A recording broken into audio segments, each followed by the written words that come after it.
dapat aalis na ako noon kasi nga papasok yung anak ko, ihahatid ko yung panganay ko. Sabi niya sa akin, Mami, yung aking palda may butas, paki-repair. So nire-repair ko yung kanyang palda, biglang sumigaw ng sunog. Ako yan ako, ano na yung apoy yun? Ano man napasa yung apoy sa ano, kapitana?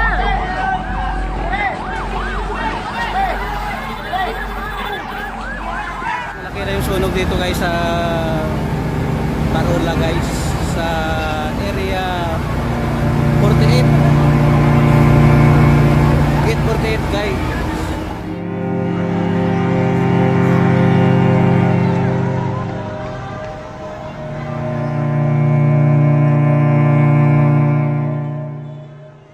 Pagsilip ko po sa pintuan, nandyan lang po siya, yung likod na yan, nandyan lang po yung sunog. So, pagkakita ko po, kinuha ko agad yung tatay ko na nakahiga. Sabi ko, Pa, labas na tayo.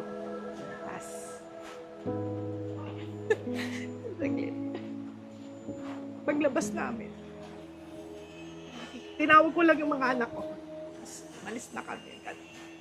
Pagbalik ko, kasi kahit sana yung motor lang ng nakuha ako, hindi ko nakuha. Kasi pagbalik ko yung sunog, nandito na sa harap namin.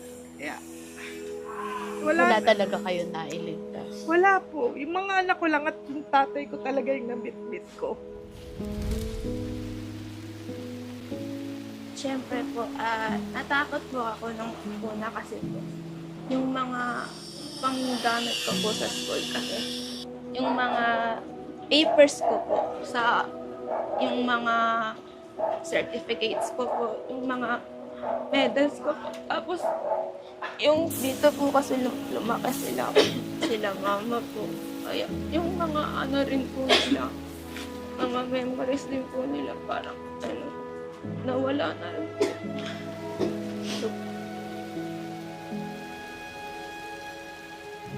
Para naman sa akin, mas okay na masave ko yung tatay ko kaysa naman Naiwan mo siya. pauko, di ba? Yung konsensya ko nun, grabe, hindi ko na makakayanin yun.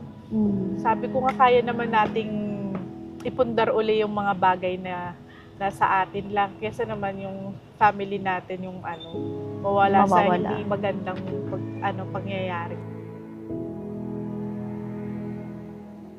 Nung araw po na yun, nung nasunog, nandito sa loob yung motor, yung isang motor namin, tapos 3 makina ng sewing machine.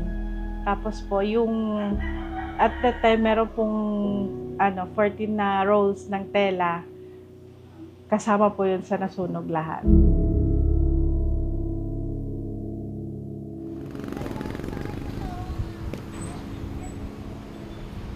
Saan kayo tumuloy?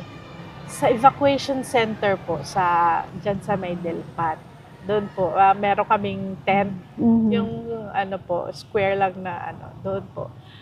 Tapos po yung mga anak ko, nakiusap naman po kami doon sa kapatid ng asawa ko. So, pinatuloy naman nila yung mga bata doon. Kaming mag-asawa yung nag-stay dyan sa evacuation center. So for the time being, nagkahiwalay kayo ng mga anak mo? Opo.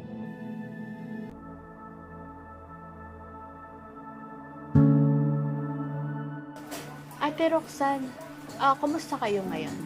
Sa ngayon po, okay naman po. Nakapagsimula na po ulit yung bahay namin. Ito na po siya.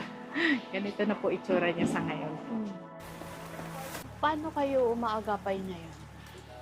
Sa ngayon naman po, okay naman. Marami pong tumulong sa amin. Maraming nag-abot ng tulong, mga kaibigan, mga kamag-anak. Yung hindi mo maramdaman, mabigat yung sitwasyon. Kasi marami po nagpaabot ng tulong sa amin. Alam ko pati yung kabuhayan ninyo naapektuhan nitong sunog na to. Opo, mga makina namin, wala na. Dobleng pagsubok yung pinagdaanan ng pamilya ninyo. Saan kayo kumukuha ng lakas? Panginoon, para sa akin, ang lahat ng bagay may dahilan. Hindi porket masaklap yung nangyari sa atin. Hindi yun bigay ng Panginoon. As para sa akin, bigay niya yun, kaloob niya yun. Pinatatatag niya tayo, sinusubok niya tayo kung gaano tayo magtitiwala sa Kanya. Yan, galing sa Lingap Story. Ay, salamat po.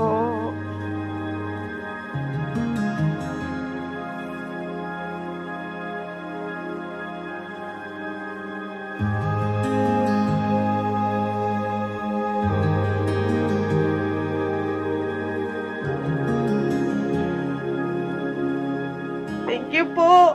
Salamat po ng May marami. uniform din po sila. Thank you po. May uniform ka na ate. Hindi ka na wash and wear. Salamat po ng marami. Salamat po. Malaking bagay po, malaking tulong. Lalo na po yung makina. Salamat po Galing ng sa marami. Salamat po. Thank you po. Thank you po sa lahat po ng bumubuo po ng FYM po. Napakalaking bagay po na ito sa amin. Sa pag-i-start po ng buhay. Thank you po sa tulong ng tagapamahalang pangkalatan, ang kapatid na Eduardo B. Manalo. Overwhelmed po kami. Overwhelmed po. Maraming salamat sa lahat ng tulong nyo. Malaking bagay po. Thank you. Ipinagpapasalamat ko sa Ama na nakakatulong tayo sa kapwa natin. Yun yung isang hangarin ko din. Kaya patuloy akong sumusuporta dito po sa programang ito ng Iglesia ni Cristo.